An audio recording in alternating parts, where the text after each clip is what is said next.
ভেঙে গুড়িয়ে দিতে পারে তাদেরকে আল্লাহ বিজয় দান করেছেন।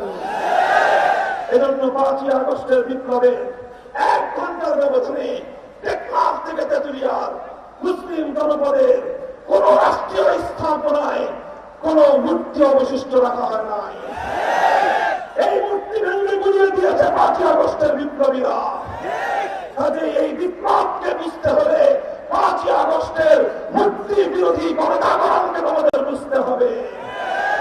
সংগ্রামী সাথী ও বন্ধুগণ, আমরা স্পষ্ট ভাষায় বলতে চাই, 15টি বছর একজন সেবাদাসীকে দিয়ে, একজন কৃতদাসীকে দিয়ে বাংলাদেশের ক্ষমতার মস্তকে দখল করে রেখেছিল একটি ভিনদেশী শক্তি। তারা বাংলাদেশের জনগণের বিপক্ষে অবস্থান নিয়েছিল। আন্তর্জাতিক প্রতিটি অঙ্গনে বাংলাদেশের মানুষ যেন তাদের ন্যায্য অধিকার থেকে বঞ্চিত হয়, এজন্য সেই দেশ বাংলাদেশের বিরুদ্ধে অব্যাহতভাবে তারা চক্রান্ত চালিয়ে গিয়েছে। 5ই আগস্ট শেখ হাসিনার পতনের মধ্য দিয়ে সেই ভিনদেশী রাষ্ট্রের বাংলাদেশী নীতি, বাংলাদেশ নীতি ব্যর্থ প্রমাণিত হয়েছে। এরপর তারা নতুন ভাবে ষড়যন্ত্র শুরু করেছে। তাদের কৃতদাসীকে তারা তুলে নিয়ে গিয়েছে, সেবাদাসীকে তাদের কোলে আশ্রয় দিয়েছে। আশ্রয় দিয়ে, প্রশ্রয় দিয়ে ফ্যাসিবাদের সকল দর্শকদেরকে তারা সেখানে ডেকে নিয়ে বাংলাদেশ বিরোধী আরেকটি নতুন ষড়যন্ত্রের জাল সেখানে তারা বুনতে শুরু করেছে। সেই ষড়যন্ত্রের ধারাবাহিকতায় আমরা দেখেছি ইসকনের আস্ফালন, বাংলাদেশের সাম্প্রদায়িকতার উস্কানি দিয়ে চট্টগ্রামের আদালতের, সরকারি আদালতের কর্মকর্তা শহীদ সাইফুল ইসলাম আলিফকে নির্মমভাবে জবাই করে হত্যা করা হয়েছে। এদেশের ধর্মপ্রাণ মুসলমানদেরকে উস্কানি দিয়ে সাম্প্রদায়িক সংঘাত তৈরি করবার চেষ্টা করা হয়েছে। এদেশের ইসলাম প্রিয় জনতা, এদেশের ইসলামী নেতৃবৃন্দ তৌহিদি জনতাকে শান্ত থাকার আহ্বান জানিয়েছেন।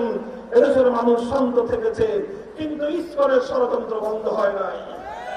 যেভাবে ইসকনকে দিয়ে বাংলাদেশের বিরুদ্ধে তারা ষড়যন্ত্র চালিয়েছিল, একই সূত্রে গাথা গতকালকে রাতের অন্ধকারে বাংলাদেশের প্রাণ কেন্দ্র সচিবালয় অগ্নিকাণ্ডের মধ্য দিয়ে ফ্যাসিবাদ এবং তার দোষকদের সমস্ত অপকর্মের ডকুমেন্ট গুলো, প্রমাণগুলো তারা ধ্বংস করবার পায়ে তারা চালিয়েছে।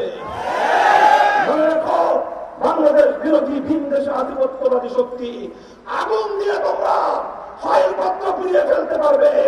মানুষের হৃদয়ে তোমাদের প্রতি যে ঘৃণার আগুন জ্বলছে, সে আগুন তোমাদের আগুন নিভবে না।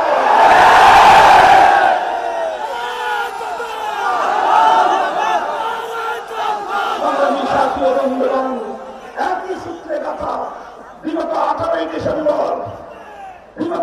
ডিসেম্বর টঙ্গীর ইজতেমার মাঠে রাতের অন্ধকারে ঘুমন্ত তবলিগের সাথীদেরকে তারা হত্যা করেছে।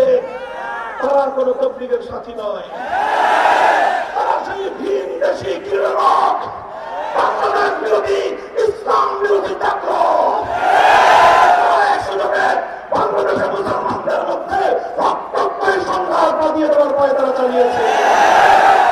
এই সংঘাতের ষড়যন্ত্রকে আমাদের যে কোনো মূল্যে রুখে দাঁড়াতে হবে।